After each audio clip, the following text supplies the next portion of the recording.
Thank you, Mr. Lee. Distinguished guests, excellencies, ladies and gentlemen, thank you. Let me just get this right. As my topic today is Green Focus Agenda for Iskandar Malaysia towards low carbon society. I hope to explain a bit more about this one. Hopefully it doesn't take too long, but hopefully at the same time you understand as well what is the content. Oh, Josephina, hello. Nice to see you again. Okay, Iskandar Malaysia at a glance. Can I have a hands up? How many of you know where Iskandar Malaysia is? Nice. Johor? That's not bad, is it? Okay. I want to tell you a little bit about Iskandar Malaysia, as you can see here. Just a big area. It's actually 3 times the size of Singapore. So you can imagine, Singapore is quite small actually, but we like Singapore because I can come here every weekend. I just go to the coffee place and then read a book and then go back to Johor, which is quite nice. So I'm very pro Singapore, that is.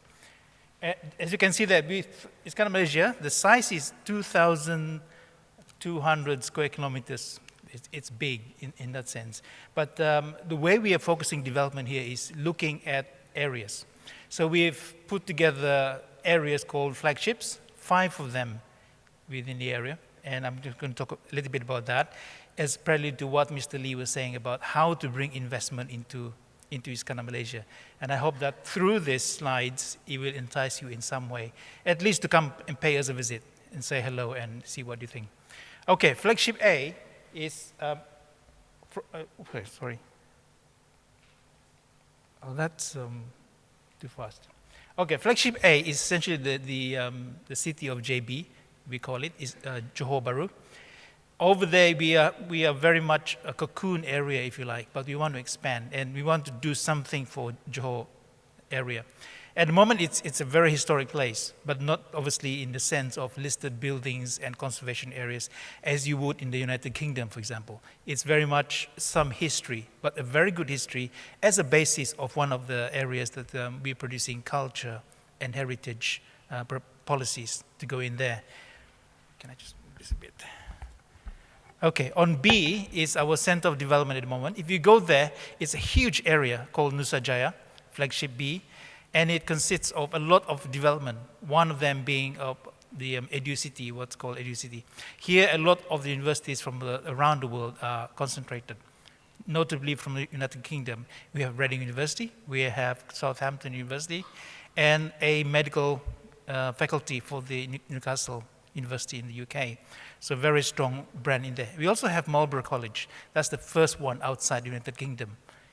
Very good center for bringing people and investors like yourselves and others into Iskandar Malaysia. Because now you don't have to travel, if you are from Australia or from the ASEAN region, you don't have to travel all the way or send your children to the United Kingdom.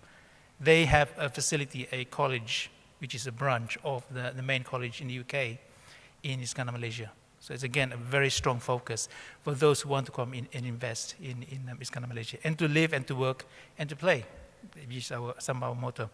Flagship C is one of the largest and fastest growing port in the world called Pasir Gudang, port of Tanjung Pelepas, as you can see in the bottom there.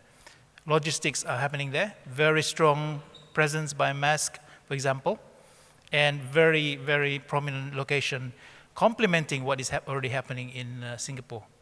Flagship D, Pasir Gudang, another port, and together with Tanjung Langsat, the facility there is very much dealing with oil and gas, for example.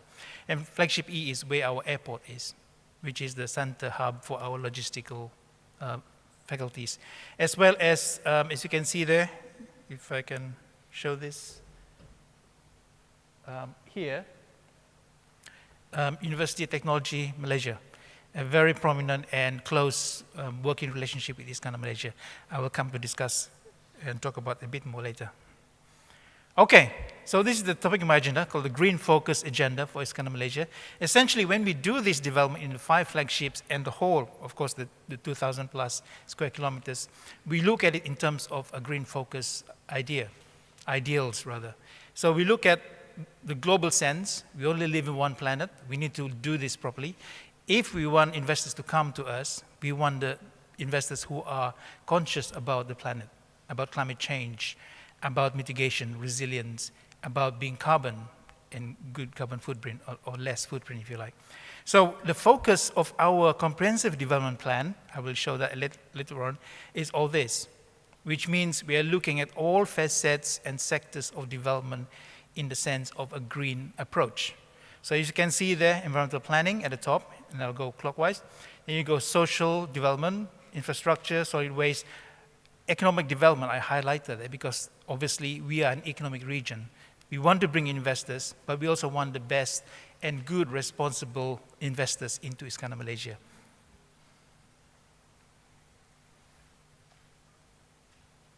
Oh, I got to get that. Okay, so the way we do this is now we have an economic region. We want to do it properly.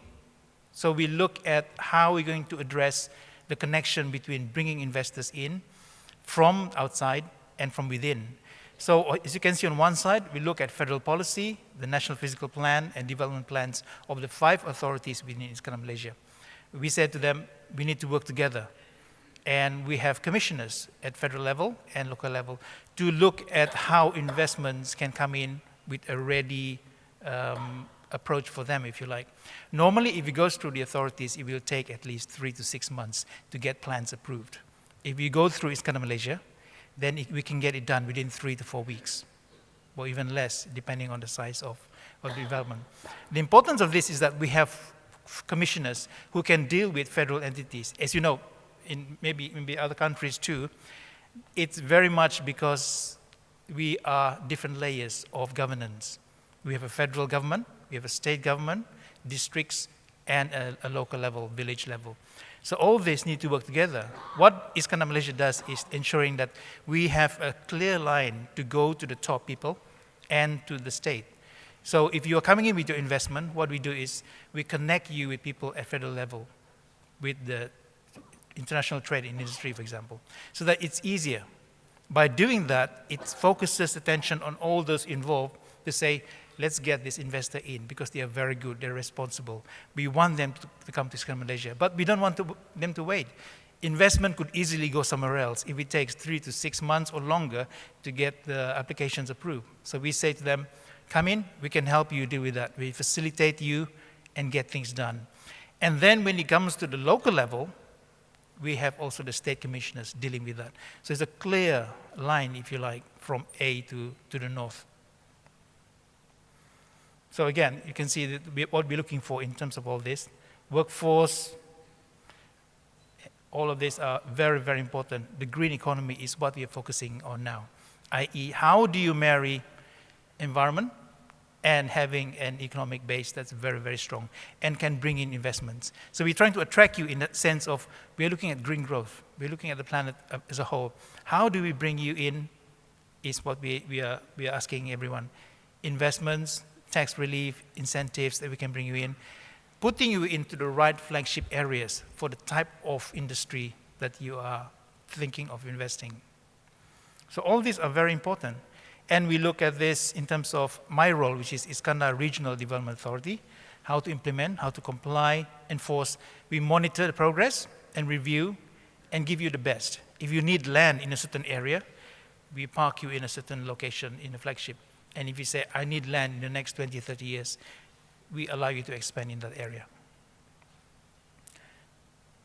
Okay, I skip this one and come to this one. Now, the focus of the way we do green growth is what's called low carbon society.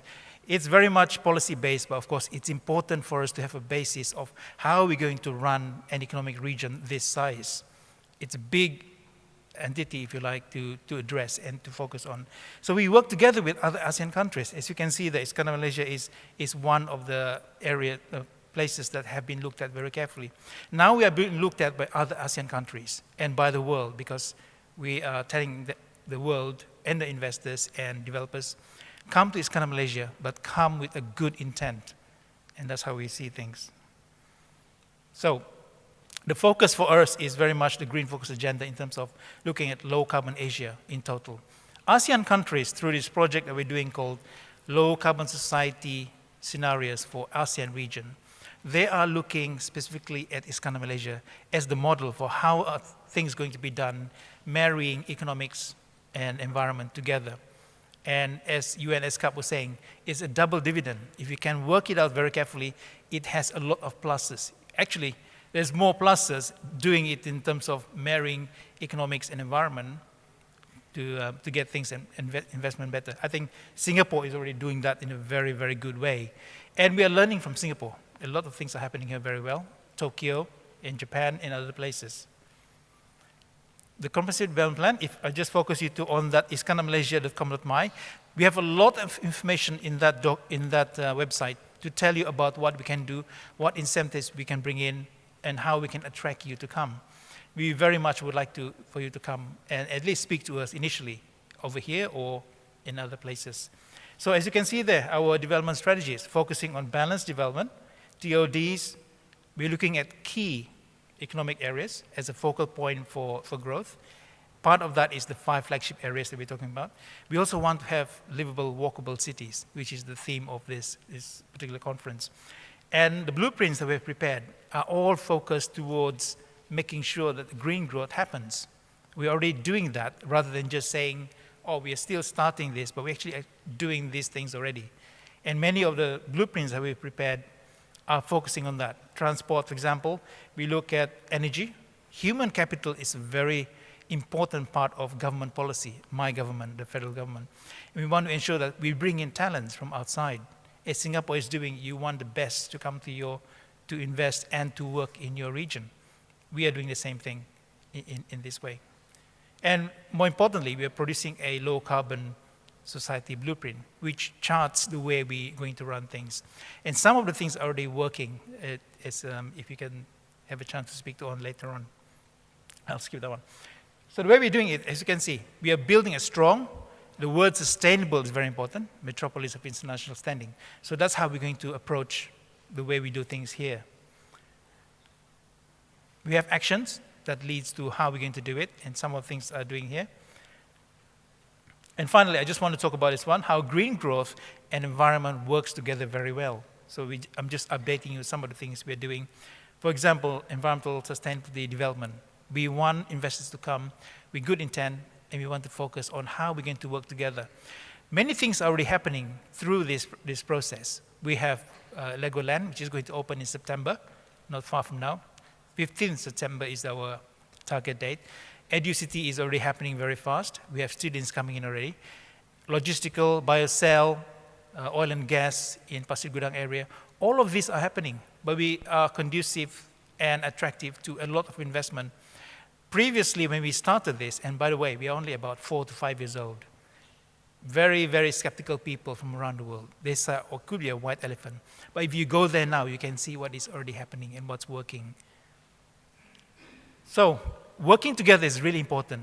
We can provide, we as the Iskandar Regional Development Authority can bring you in, you can come to us, and we can talk even more and decide how you want your investment to happen and where they should go. So I'm welcome to open that. And thank you, Mr. Lee, for your time and attention from everyone. Thank you.